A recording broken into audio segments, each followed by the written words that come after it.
Turkish people, the food, the culture, the vibrance of Istanbul has always been very appealing to me.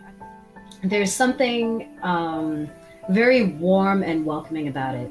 And there's Yeah. one story I could tell you. Where was I? I was staying in Istanbul last year for about 2 months, and one of the trips that I had taken was to southern Turkey, to Batman and Mardin.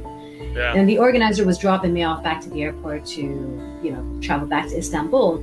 And we Hmm. picked up these two guys on the side of the road because the organizer was kind of a little bit lost in the directions of how to get there.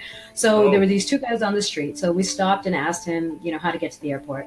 They pointed us in the right direction, and they also said, actually, we are going to the airport. Do you mind giving us a ride? So no wow. problem. Picked him up, Yes. dropped off at the airport, and one of the guys actually worked at the airport. And he didn't speak a lick of English. Wow. The organizer told him, "Can you just, take her to like wherever the check-in is?" And he's like, "Okay, no problem." And my Turkish at that time was a little bit better than it is now. I feel like I'm really out of practice, but we went inside. He showed me the ticketing place to get my boarding pass, and Yeah. then he said, "Coffee?" And I said, "Sure." And I thought he was just going to point me in that direction.